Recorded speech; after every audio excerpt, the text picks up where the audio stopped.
Voilà, mais avant cela, on va consacrer les quelques minutes de notre échange quotidien à revenir justement sur ce discours du roi Philippe et sur la portée des mots qui ont été prononcés et sur les conséquences que cela pourra peut-être avoir. On va en discuter avec Vincent Dujardin, il est historien à l'université de Louvain, l'UC Louvain, et avec Bob Kabamba, qui est lui politologue à l'université de Liège. Bob Kabamba, je le signale, qui intervient en direct de Kinshasa. On va commencer avec vous, Bob Kabamba. Est-ce qu'il y a une déception de la part notamment de l'opinion congolaise, puisque vous êtes sur place, sur le fait qu'on n'a pas utilisé le terme excuse, ou est-ce qu'il y a plutôt une satisfaction parce que pour une fois, on a une condamnation qui est relativement claire et nette de la part d'un souverain sur cet épisode de la colonisation? C'est quoi l'ambiance sur place aujourd'hui à Kinshasa et votre analyse personnelle aussi? Merci beaucoup pour la question. C'est qu'il faut bien se rendre compte, on a l'impression que c'est un vase, donc c'est un verre à moitié plein. C'est-à-dire qu'il y a ceux qui attendent effectivement qu'il puisse y avoir des excuses.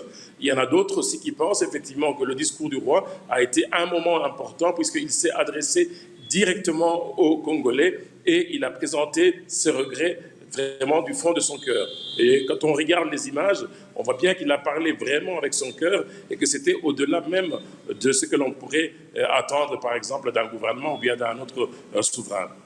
Ouais, donc il y a une sorte d'investissement personnel, on peut dire ça comme ça. Vincent Dujardin, il faut rappeler que le roi Philippe avait déjà rédigé un courrier où il y avait déjà une condamnation de la colonisation. On est un pas plus loin cette fois-ci, non ? Oui, je pense qu'on est clairement un pas plus loin dans la mesure où il y avait effectivement cette lettre du 30 juin 2020 pour les 60 ans de l'indépendance en 1960. Et ici, il vise le régime colonial en tant que tel lui-même. Et vous avez dans votre introduction repris les mots qui sont effectivement quand même très forts en disant que ce régime est basé sur l'exploitation et la domination, qui était avec une relation inégale, il dit aussi injustifiable, avec le paternalisme, les discriminations, le racisme, qui a donné lieu à des exactions et des humiliations. C'est effectivement très fort. Ça va plus loin que sa lettre du 30 juin 2020, et ça va évidemment beaucoup plus loin que tout ce que ses prédécesseurs ont fait. Parce qu'en fait, déjà Albert Ier avait émis beaucoup de critiques sur le Congo léopoldien, ou en tout cas la fin du Congo léopoldien qui venait d'être pris par la Belgique lors de son voyage de 1909. Et alors, il avait aussi critiqué lors de son voyage de 1928 de façon très forte l'exploitation, au fond, du Congo au profit des Belges et pas du bien-être des populations locales. Le prince Léopold, futur Léopold III, parlait de système d'exploitation capitaliste. Il l'avait fait au Sénat, mais c'était comme prince. Et le roi Baudouin, dans des lettres à ses ministres dans les années 50, regrette beaucoup aussi qu'on exploite là encore le Congo et les richesses du Congo au profit de la Belgique et qu'on ne prépare pas suffisamment les cadres pour l'indépendance. Et ça, au fond, ça tranche avec son discours du 30 juin 60, qui était là plutôt un discours qui faisait l'éloge de la colonie. Et tandis que le roi Baudouin des années 50 critiquait plutôt la façon dont on gérait cette colonie, encourageait fortement le gouvernement belge à aller en ce sens. Donc on a une série de discours, Vincent Dujardin. Est-ce qu'il y a, à votre avis, un sentiment personnel que le roi Philippe a glissé dans ce discours? Ou est-ce qu'on est dans un exercice convenu, très diplomatique, validé par le gouvernement fédéral? Non, mais comme l'a, je crois, très justement dit Bob Kabamba, on sent que le roi parlait avec son cœur. Il s'adresse au peuple congolais à l'occasion de son premier voyage au Congo, parce qu'on sait bien que le roi Philippe n'avait jamais été au Congo en raison de relations bilatérales difficiles. Il est né en 1960, il avait 2 mois au moment de l'indépendance, mais jamais il n'avait été au Congo, il n'avait jamais présidé une mission économique, parce qu'à ce moment-là, il y avait les relations bilatérales difficiles. Il a parcouru le monde entier à la tête de ces missions économiques, mais jamais au Congo. Son père, le roi Albert II, s'est rendu au Congo en 2010, mais n'avait pas prononcé de discours dans un climat justement encore difficile et oscillatoire entre la Belgique et le Congo sur le plan bilatéral. Et donc ici, c'est vraiment des paroles qui sont prononcées à un moment important, à un moment de relance des relations belgo-congolaises, et à un moment aussi durant lequel la Belgique réfléchit à son passé colonial. Ouais. Alors, Bob Kabamba, je retourne chez vous. On a le background historique maintenant que vient de nous donner Vincent Dujardin. On a bien noté qu'il y avait le terme n'excuse n'avait pas été prononcé. Vous nous parlez, vous, d'un verre à moitié vide ou à moitié plein, suivant le point de vue qu'on veut adopter. Je voudrais vous interroger sur l'utilisation politique de ces propos, de ce voyage. Est-ce que, pour le faire très simple et très court et de manière un peu caricaturale, est-ce qu'il y a une instrumentalisation de ce discours? Est-ce que le déplacement du roi Philippe, c'est le début de la campagne du président Tshisekedi? Fatalement, puisque la visite du roi est un événement politique majeur dans le cadre de la politique internationale du Congo, mais aussi de la politique interne au Congo. Et il n'est pas innocent de voir effectivement qu'à chaque activité organisée ou à chaque visite effectuée par le roi, il est toujours accompagné par le président Félix Tshisekedi. Et donc pour Félix Tshisekedi, c'est un moment important, c'est un moment aussi pour montrer aux Congolais qu'il bénéficie quand même d'un soutien important, notamment de la Belgique, et la Belgique représentée par son plus haut représentant, qui est le roi. Ici à Kinshasa, certainement que Tshisekedi va vouloir en tirer bénéfice, et dans certains analystes politiques disent même que c'est plus ou moins le fruit de son engagement à sortir le Congo de son isolement diplomatique et aussi à casser un petit peu l'image des relations difficiles qu'il y avait entre la Belgique et le Congo sous l'ère Kabila, comme vous l'avez souligné précédemment. Oui. Est-ce que ce qui est vrai à Kinshasa l'est aussi dans l'est du pays, hein? On sait que dans ce voyage, il va y avoir une étape dans l'est du pays, c'est un moment très important. Là, on risque d'avoir un autre type de réaction, c'est une autre opinion publique qu'il va falloir séduire?